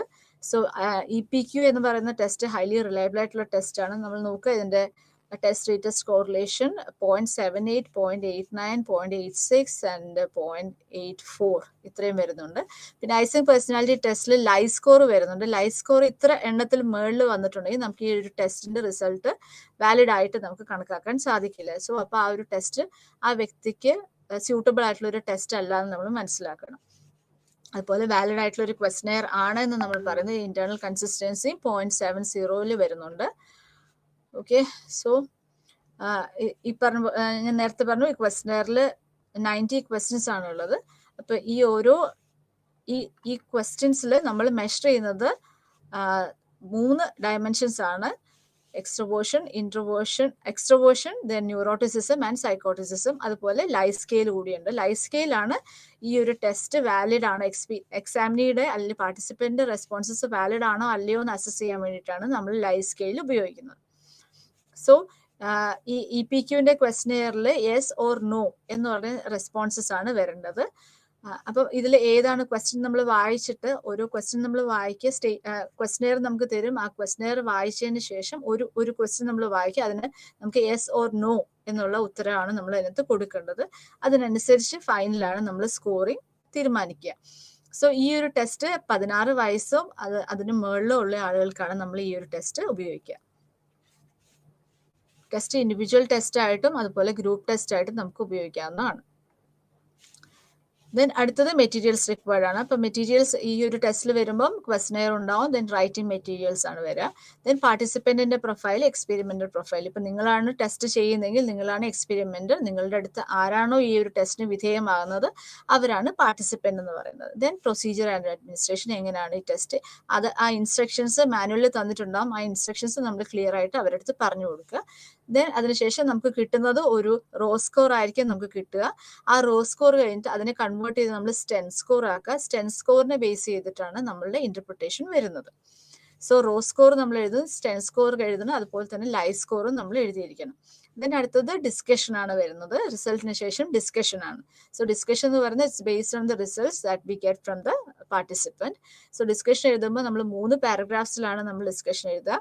ഫസ്റ്റ് പാരഗ്രാഫ് എന്ന് പറയുന്നത് aim and immediate result. So ഈ ഒരു കേസിൽ എയിം എന്ന് പറയുന്നത് the aim of the test is to assess the personality of the participant using Eysenck personality inventory and the result indicates that the participant is highly neurotic in nature. അങ്ങനെ നമുക്ക് എന്താണോ result കിട്ടുന്നത്, നമ്മളുടെ score വെച്ചിട്ട് എന്താണോ result കിട്ടുന്നത് അതാണ് നമ്മളുടെ ഫസ്റ്റ് പാരഗ്രാഫിൽ വരിക. സെക്കൻഡ് പാരഗ്രാഫിൽ നമുക്ക് കിട്ടുന്ന ഓരോ സ്കോറിനെയും ബേസ് ചെയ്തിട്ട് പറയാം. ലൈക്ക് ഇപ്പൊ ന്യൂറോട്ടിസിസം സ്കോർ ഇൻഡിക്കേറ്റ് ചെയ്യുന്നത് ഈ വ്യക്തിക്ക് ഇന്ന ക്യാരക്ടേഴ്സ് ഉണ്ട് അല്ലെങ്കിൽ ട്രേറ്റ്സ് ഉണ്ട്. ദെൻ സൈക്കോട്ടിസിസം സ്കോർ ഇൻഡിക്കേറ്റ് ചെയ്യുന്നത് ഇന്ന സ്വഭാവങ്ങളാണ് ഈ വ്യക്തിക്ക് ഉള്ളത്. അതുപോലെ എക്സ്ട്രോവേർഷൻ ഇൻട്രോവേർഷൻ സ്കോർ ഇൻഡിക്കേറ്റ് ചെയ്യുന്നത് ഈ വ്യക്തി ഇത്രത്തോളം എക്സ്ട്രോവേർട്ട് നേച്ചർ ഉണ്ട് അല്ലെങ്കിൽ ഇൻട്രോവേർട്ട് നേച്ചർ ആണ് എന്നാണ് നമ്മൾ മനസ്സിലാക്കുക. സോ ഇത്രയും കാര്യങ്ങളാണ് നമ്മൾ ഡിസ്കഷൻ എഴുതുക. നമ്മൾ APA ഫോർമാറ്റ് അനുസരിച്ച് നമ്മൾ ഒരു വാല്യൂസും നമ്മൾ ഡിസ്കഷനിൽ എഴുതാറില്ല. വാല്യൂസ് എല്ലാം നമ്മൾ റിസൾട്ടിലാണ് എഴുതുന്നത്. അതുപോലെ തന്നെ റിസൾട്ടിനെ ബേസ് ചെയ്ത് നമ്മളൊരു ടേബിളും വരയ്ക്കാറുണ്ട്. ടേബിളിൽ റോ സ്കോർ നമ്മൾ എഴുതണം. ദെൻ അപ്പം ഈ ഓരോ ഈ 3 ട്രേറ്റ്സ് നമ്മൾ എഴുതുക. അതിന്റെ കറസ്പോണ്ടിങ് ആയിട്ടുള്ള റോ സ്കോർ നമ്മൾ എഴുതണം. ദെൻ സ്റ്റെൻ സ്കോർ എഴുതണം. ലൈ സ്കോർ കൂടി നമ്മൾ ആ ഒരു ടേബിളിൽ ഉൾപ്പെടുത്തേണ്ടതാണ്. സോ ടേബിൾ വരയ്ക്കുമ്പോൾ എപ്പോഴും ലെഫ്റ്റ് സൈഡിലാണ് നമ്മൾ വരയ്ക്കുക. ടേബിളും ഗ്രാഫും ഇങ്ങനെയുള്ള ഡ്രോയിങ്സ് എല്ലാം നമ്മൾ ലെഫ്റ്റ് സൈഡിലാണ് ചെയ്യാറ്. ദെൻ ഡിസ്കഷന്റെ ഫൈനൽ പാരഗ്രാഫിൽ ഐദർ നമ്മൾക്ക് ഈ first and second paragraph conclude ചെയ്തിട്ട് നമുക്ക് എഴുതാം. ഇല്ലെങ്കിൽ നമുക്ക് ജനറൽ ആയിട്ടുള്ള ഒരു ട്രെൻഡ് എങ്ങനെയാണ് അതിനെ വെച്ചിട്ട് നമുക്ക് വിലയിരുത്തി എഴുതാം. ദെൻ അടുത്ത വേറൊരു ഓപ്ഷൻ എന്ന് പറയുന്നത് ഈ ഒരു സ്കോറിനെ ബേസ് ചെയ്ത് എന്ത് സജഷൻസ് ആണ് ഈ വ്യക്തിക്ക് കൊടുക്കാൻ പറ്റുക to improve his behaviour or behaviour tendencies. അതാണ് നമ്മളുടെ ഡിസ്കഷന്റെ ലാസ്റ്റ് പാരഗ്രാഫിൽ വരുന്നത്. ലാസ്റ്റ് ഒരു കൺക്ലൂഷൻ ആണ്. കൺക്ലൂഷൻ ഒറ്റ സെന്റൻസിൽ 1 സെന്റൻസിലാണ് നമ്മൾ കൺക്ലൂഷൻ എഴുതുക. ദെൻ ഫൈനലി റെഫറൻസ് എഴുതുമ്പോൾ ഞാൻ നേരത്തെ പറഞ്ഞ പോലെ APA ഫോർമാറ്റ് 7th എഡിഷൻ പ്രകാരമാണ് നമ്മൾ റെഫറൻസ് എഴുതേണ്ടത്. ഓക്കെ, സോ അതാണ് നമ്മളുടെ ടെസ്റ്റിൽ വരുന്നത്. സോ നമ്മൾ ടെസ്റ്റിൽ നമ്മൾ ചെയ്യുന്നത് ഐസെങ്ക് പേഴ്സണാലിറ്റി ഇൻവെന്ററി ആണ്. ഇതൊരു പേഴ്സണാലിറ്റി ടെസ്റ്റ് ആണ്. It's based on trait theory. Okay, so അടുത്തത് എക്സ്പെരിമെന്റൽ സൈക്കോളജി ആണ്. സോ ടെസ്റ്റിൽ നമ്മൾ ഐസെങ്ക് പേഴ്സണാലിറ്റി ഇൻവെന്ററി ആണ്. എക്സ്പെരിമെന്റൽ സൈക്കോളജിയിൽ നമ്മൾ ചെയ്യുന്നത് മുള്ളർ ലെയർ ഇല്യൂഷനെ ബേസ് ചെയ്തിട്ടുള്ള എക്സ്പെരിമെന്റ് ആണ്. സോ എക്സ്പെരിമെന്റൽ സൈക്കോളജിയിൽ നമ്മൾ പറഞ്ഞു സൈക്കോളജിക്കൽ ഇഷ്യൂസ് തന്നെയാണ് നമ്മൾ മനസ്സിലാക്കുക. പക്ഷേ എക്സ്പെരിമെന്റൽ പ്രൊസീജിയേഴ്സ് അല്ലെങ്കിൽ with the help of experimental apparatus or instruments വെച്ചിട്ടാണ് നമ്മൾ സൈക്കോളജിക്കൽ എക്സ്പെരിമെന്റ്സ് ചെയ്യാറുള്ളത്. So it is area of psychology that utilizes scientific methods to research the mind and behavior. So experimental psychology ഒരു origin എന്ന് പറയുന്നത് ഫ്രെഷ്നേഴ്സിന്റെ psychological theory base ചെയ്തിട്ടാണ്.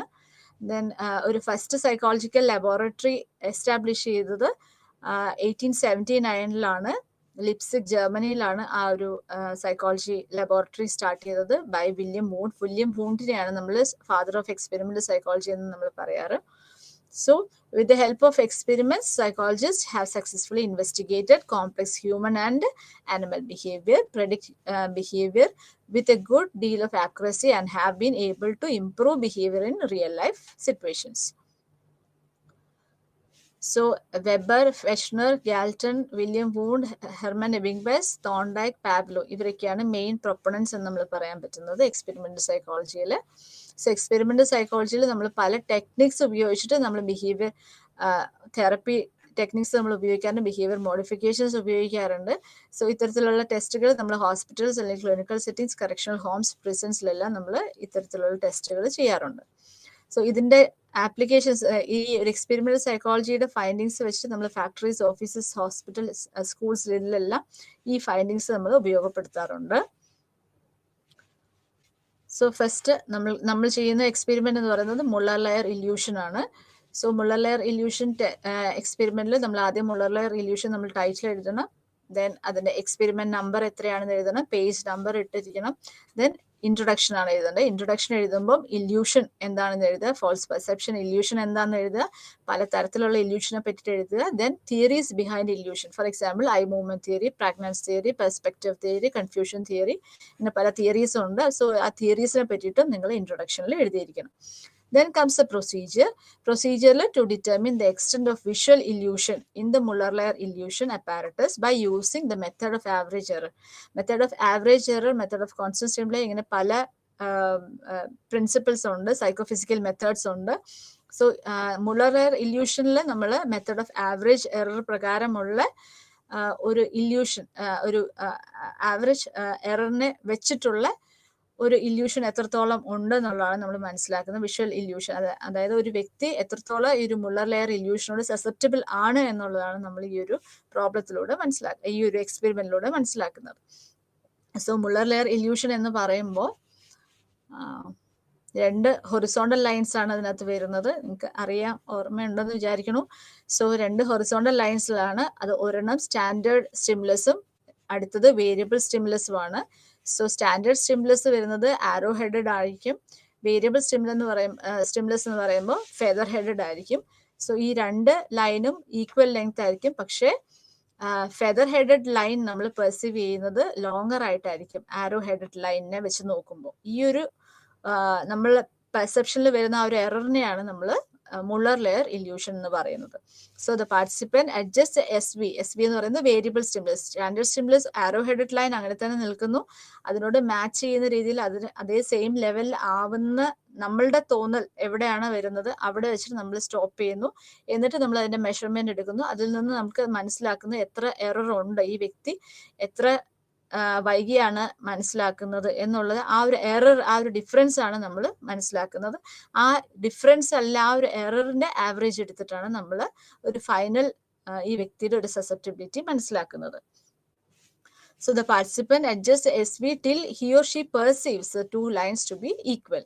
The experimenter may find out how close the participant comes to match the two lines from the scale fixed behind the illusion board. അപ്പോൾ illusion board behind അതിന്റെ മറുവശത്താണ് നമുക്ക് ആ ഒരു scale measurement വരുന്നത്. So അപ്പോൾ എത്രത്തോളം illusion ഉണ്ട് എന്നുള്ളത് ഈ ഒരു ക്ലയന്റ് അല്ലെങ്കിൽ ഒരു പാർട്ടിസിപ്പന്റ് ഒരിക്കലും മനസ്സിലാക്കുന്നില്ല. The direction of the participant for adjustment should be varied. ഇതാണ് ആ ഒരു ഇല്യൂഷൻ ബോർഡ് എന്ന് പറയുന്നത്. ഇതിൽ നമുക്ക് ഈ ഒരു പോർഷൻ ആണ് നമ്മളുടെ സ്റ്റാൻഡേർഡ് ലൈൻ, ആരോ ഹെഡഡ് ആയിട്ടുള്ള ലൈൻ. ഇതാണ് നമ്മളുടെ variable line, standard line, variable stimulus വരുന്നത്. അപ്പം ഈ ഒരു പോർഷൻ, ഈ ഒരു ബോർഡ് നമ്മൾ ഉള്ളിലേക്ക് ഇങ്ങോട്ട് നീക്കി കൊണ്ടുവരുന്നു. ഇൻവേർഡ് മൂവ്മെന്റ്, അല്ലെങ്കിൽ ഇതിങ്ങനെ നീക്കി വെച്ചിട്ട് ഇതിങ്ങനെ ബാക്കിലേക്ക് വരുത്തുന്നു, ഔട്ട്വേർഡ് മൂവ്മെന്റ് വരുന്നു. സോ ഇൻവേർഡ് മൂവ്മെന്റും ഔട്ട്വേർഡ് മൂവ്മെന്റും വെച്ച് നമ്മൾ നോക്കുന്നു എത്ര എറർ ഉണ്ട് എന്നുള്ളത് നമ്മൾ മനസ്സിലാക്കുന്നു. സോ ഇതിൽ നമുക്ക് രണ്ട് കണ്ടീഷൻസ് ആണ് നോക്കുക. ഒന്ന് space condition, right and left. അപ്പൊ നമ്മൾ ഏത് പൊസിഷനിലേക്കാണ് വരുന്നത്, റൈറ്റിലേക്ക് ലെഫ്റ്റിലേക്ക്. Then movement condition outward inward. ഇത്രയും നമ്മൾ നോക്കുന്നു. അപ്പൊ ഇതിലെ ഒരു പ്രൊസീജിയറിൽ റോലി, ലോറി, ലിറോ, റിലോ എന്ന് പറയുന്ന ഒരു മൂവ്മെന്റ് ആണ് വരുന്നത്. കൗണ്ടർ ബാലൻസിങ് അബ്ബ സീക്വൻസിലാണ് പോകുന്നത്. നോക്കുക, റൈറ്റ് RLLA R, അതാണ് അബ്ബ സീക്വൻസ്, ABBA എന്ന് പറയുന്ന സീക്വൻസ്. ഇങ്ങനെ ഈ സീക്വൻസിലൂടെ നമ്മൾ 10 ട്രയൽസ് എടുത്ത് ടോട്ടൽ 80 ട്രയൽസ് ആണ് വരുന്നത്. 4 അസെൻഡിങ് സീരീസും 4 ഡിസെൻഡിങ് സീരീസും ആണ് വരുന്നത്. ടോട്ടൽ 80 ട്രയൽസ് വരുന്നു. ഇതിൽ നിന്ന് നമ്മൾ എത്ര എറേഴ്സ് ഉണ്ടെന്നാണ് നമ്മൾ മനസ്സിലാക്കുന്നത്. സോ ഇതാണ് ഇതിന്റെ പ്രൊസീജിയർ വരുന്നത്. പ്രിക്കോഷൻസ് നമ്മൾ നോക്കാം. ഇതിന്റെ റിസൾട്ട് ഒരിക്കലും കാണാനായിട്ട് അനുവദിക്കരുത്. ഫേഷ്യൽ എക്സ്പ്രഷൻസ് ഒന്നും കൊടുക്കരുത്. ലെങ്ത് നമ്മൾ ഒരിക്കലും ഡയറക്ഷൻ അങ്ങോട്ടും ഇങ്ങോട്ടും മാറ്റുന്ന രീതിയിൽ വരരുത്. അബ്ബ സീക്വൻസിലാണ് ഇത് പോകുന്നത്. ഇതിന്റെ റിസൾട്ട് വെച്ചിട്ട് നമ്മൾ ഇങ്ങനെയാണ് നമ്മൾ മീൻ കാൽക്കുലേറ്റ് ചെയ്യുന്നത്. Mean of right space, mean of left space. Left സൈഡിലാണ് ആരോ ഹെഡഡ് ഇരിക്കുന്നെങ്കിൽ റൈറ്റ് സൈഡിലാണ് ആരോ ഹെഡഡ് ഉണ്ടെങ്കിൽ റൈറ്റിലാണ് വരിക. ലെഫ്റ്റ് സൈഡിലാണ് ആരോ ഹെഡഡ് ഇരിക്കുന്നെങ്കിൽ ലെഫ്റ്റിലാണ് വരുന്നത്. സോ ഇങ്ങനെ മീൻ നമ്മൾ കറക്റ്റ് മെഷർ ചെയ്യുന്നു, മീൻ എറർ മെഷർ ചെയ്യുന്നു, ദെൻ മൂവ്മെന്റ് എറർ മെഷർ ചെയ്യുന്നു, ഒടുവിൽ കോൺസ്റ്റന്റ് എറർ മെഷർ ചെയ്യുന്നു. അങ്ങനെയാണ് നമ്മളുടെ ഫൈനൽ റിസൾട്ടിലേക്ക് വരുന്നത്. ദെൻ ഡിസ്കഷൻ എഴുതുമ്പോൾ നമ്മൾ എന്തുകൊണ്ടാണ് ഇല്യൂഷൻ വരുന്നത്, ഓവർ എസ്റ്റിമേഷൻ അല്ലെങ്കിൽ അണ്ടർ എസ്റ്റിമേഷൻ എങ്ങനെ വരുന്നു, ഇത്തരം ഡീറ്റെയിൽസ് ആണ് വരുന്നത്. സോ സ്റ്റാൻഡേർഡ് സ്റ്റിമുലസും വേരിയബിൾ സ്റ്റിമുലസുമായിട്ട് എത്ര ഡീവിയേഷൻ ഉണ്ട്, എന്തുകൊണ്ടാണ് ഈ ഒരു ഡീവിയേഷൻ വരുന്നത്, ഇത്തരം കാര്യങ്ങളാണ് നമ്മൾ ആ ഒരു ഡിസ്കഷൻ ഭാഗത്ത് വരേണ്ടത്. Then finally conclusion Muller Lyer ഇല്യൂഷനോട് സസെപ്റ്റബിൾ ആണോ അല്ലയോ എന്നുള്ളത് നമ്മൾ പറയുക. ദെൻ ഫൈനലി വരുന്നത് റെഫറൻസ് APA ഫോർമാറ്റ് അനുസരിച്ച് നമ്മൾ റെഫറൻസ് കൊടുക്കുക. ഈ ഫോമിൽ നമ്മൾ ഓർത്തിരിക്കുക MR - ML ഡിവൈഡഡ് ബൈ 2 വരണം. ദെൻ മൂവ്മെന്റ് എറർ മനസ്സിലാക്കാനായിട്ട് MO - MI, അതാണ് ഔട്ട്വേർഡ് മൂവ്മെന്റ്, ഇൻവേർഡ് മൂവ്മെന്റ്, അതാണ് Oയും Iയും ഇൻഡിക്കേറ്റ് ചെയ്യുന്നത്, ഡിവൈഡഡ് ബൈ 2 വരണം. ദെൻ ഫൈനലി കോൺസ്റ്റന്റ് എറർ വരുന്നത് MJ - SS = EC, അതാണ് കോൺസ്റ്റന്റ് എറർ എത്രയാണെന്നുള്ളത് മനസ്സിലാക്കുക. സോ ഈ ഒരു രീതിയിലാണ് നമ്മൾ മുള്ളർ ലെയർ ഇല്യൂഷന്റെ ഫോർമാറ്റ് വരുന്നത്. സോ നമ്മൾ 2 എക്സ്പെരിമെന്റ്സ്, നമ്മൾ 2 പ്രാക്ടിക്കൽസ് നമ്മൾ പറഞ്ഞു. ഓക്കെ, അപ്പം ഈ 2 പ്രാക്ടിക്കൽസ് ആണ് നമ്മൾ കണ്ടക്ട് ചെയ്യുന്നത്. So all the best. Thank you.